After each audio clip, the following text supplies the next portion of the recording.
Tom hadn't shown up on time with the mustard, Larry came up with the marsala concept and made it by picking the mushrooms out of the salad. One thing I will tell you about Larry is that he cheated on Bonnie when they were dating. He cheated on her left and right, in fact. But now, here he was, father of two, maker of chicken marsala, the very picture of domestic tranquility. He was beaten down, maybe, but he was beaten down and faithful. "Tom's not coming," Bonnie said to Larry. "He says he's in love with somebody else." "Who's he in love with?" Larry asked. I knew who he was in love with, of course. I hadn't even bothered to ask. He was in love with Kate Pierce. And I knew it. I knew it.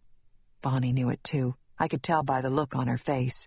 Bonnie and I had been conferring on the subject of Tom's old college girlfriend, Kate, for quite some time, actually. Ever since she had invited Tom out for the first of what would turn out to be a series of friendly little lunches, an event which incidentally happened to coincide with Bonnie's acquisition of a hands-free telephone headset. I mention the hands-free telephone headset only because once she got it, pretty much all Bonnie wanted to do was talk on the phone. "Tom started doing sit-ups last night during Nightline," I told Bonnie during one of our phone calls. "Do you think that means anything?" "Probably not," Bonnie said. "I don't think a person all of a sudden starts doing sit-ups one day for no reason," I said. "A few weeks ago, Rocky was on TNT, and the next day Larry set up his weightlifting bench in the garage, so it could be nothing." "Did he say who?" Larry asked me. He put the chicken marsala down on the kitchen counter. "Did he tell you who he's in love with?" "He's in love with Kate Pierce," I said. There was something incredibly painful about saying that sentence out loud.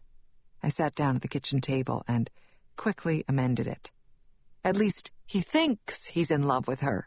"It's probably just a fling," said Bonnie. "Is that allowed?" said Larry.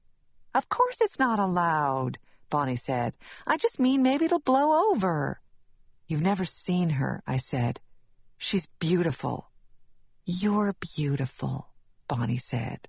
And then she reached across the table and patted my hand, which had the effect of making me feel not beautiful at all. Nobody ever pats a beautiful person's hand when they tell them that they're beautiful. It's just not necessary. My friend Cordelia came into the kitchen to see what was going on, and I took one look at her and burst into tears again. Cordelia burst into tears too, and I got up from the table and we stood there on the gray linoleum for what seemed like forever, hugging each other, the way you do when there's a dead relative involved. It wasn't until much later that I found out that Cordelia, at that moment, thought there actually was a dead relative involved, and if she had known the true state of affairs, she wouldn't have cried nearly as much. She's very philosophical about matters of the heart, philosophical in the way that it's only possible to be if you've been married once already and have absolutely no intention of doing so ever again. Cordelia was married to Richard for just under 2 years. They had what they deemed the usual problems, so they tried the usual solutions. They went into therapy together. In the open, mutually accepting atmosphere fostered by their marriage counselor, Richard confessed to Cordelia that he was into amateur pornography. Cordelia thought, okay, not an ideal situation perhaps, but human sexuality is a complicated thing, and she could keep an open mind about her husband's little peccadillos. Thus emboldened, Richard went on to make what would turn out to be a pivotal clarification. He was, it turned out, in amateur pornography, and Cordelia realized that her mind was not that open. "Well, he can't break up with you over the phone," Cordelia said, after Bonnie told her what had happened. "You live together. You own a couch together." "I've never told you this before," Bonnie said to me, "but I've always hated that couch." "Tom picked it out," I said. This made me start crying again. I didn't want him to think that moving in with me meant he wouldn't get to pick out couches anymore. "That couch," Bonnie said to Larry, "is why I don't let you pick out couches." Shortly after that, Bonnie went out into the living room and sent the rest of the guests home. Then she and Larry cleaned up the kitchen so I wouldn't have to wake up to a big pile of dirty dishes. Then Cordelia tucked me into bed with a bottle of wine. I told them I wanted to be alone, and the three of them finally left.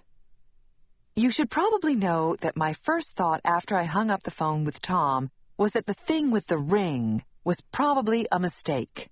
What had happened was this. Some months before, I happened upon a picture of an engagement ring I liked in a magazine, and I'm ashamed to tell you that I cut it out, and I'm even more ashamed to tell you that I did, in fact, slip it into Tom's briefcase while he was in the bathroom taking a shower. I did not expect him to run out the next day and buy the ring. I thought it was information he might want to have on file at some indeterminate time in the future. When Larry asked Bonnie what kind of engagement ring she'd like, she said she didn't want a solitaire, she wanted something different. And he said, fine, different, I can do that. And Bonnie had a sudden flash of what he might come up with on his own. Larry being a man who once staple-gunned 2 old brown towels over his bedroom window and left them hanging there for 4 years. So, she drew a picture on a cocktail napkin of a wide band of channel-set diamonds, and she wrote down the words platinum and size 6 and big and soon. Larry dutifully took the napkin to a jeweler, and now Bonnie has on her finger something that looks like a very sparkly lug nut. Of course, it's possible I'm putting too much emphasis on the whole business with the ring, but I tend to zero in on one detail and skip over everything else. I always have. I took a life drawing class in college, and at the end of the first 2-hour session, the only thing I had on my sketch pad was an exquisite rendering of the model's gigantic, uncircumcised penis. But, well, obviously, I shouldn't have put the picture of that ring in Tom's briefcase. Obviously, I should have put my foot down about the Kate stuff from the very beginning. I see that all clearly now. It just never entered my mind that Tom would actually have an affair. That's a lie.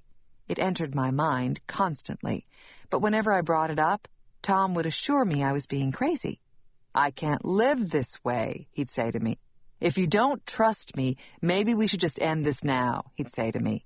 And he'd be so calm and cool and logical that I'd think, he's right. This is my stuff. This is my paranoia.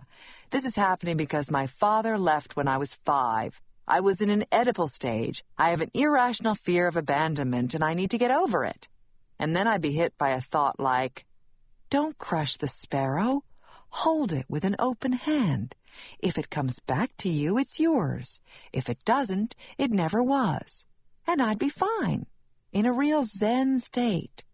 And then I'd try to remember where the sparrow thing came from, which would make me think of Antoine de Saint-Exupéry's The Little Prince, even though there actually is no connection beyond a sort of dippy adolescent obviousness, which would make me think of Tom's most cherished possession, a dippy, hand-painted Little Prince t-shirt made for him in college by Kate, the same Kate he was busy lunching with, and I'd be right back where I started.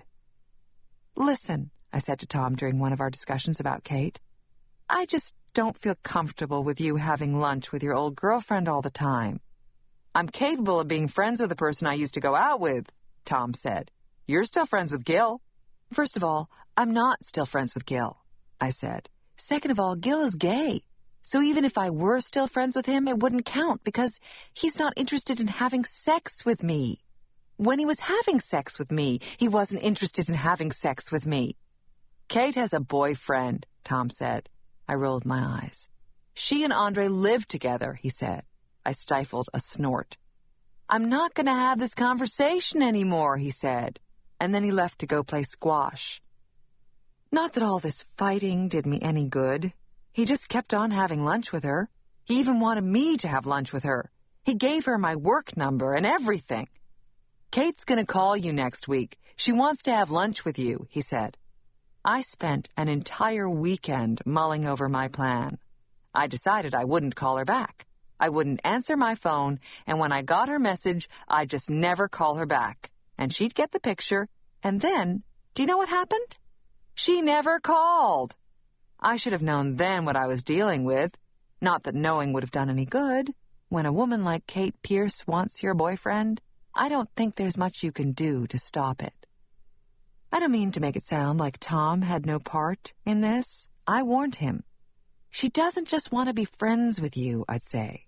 That's not how women like that operate, I'd say. She's not going to stop until she has sex with you. Tom had even wanted to invite her to our dinner party that night. She doesn't have many friends, he said.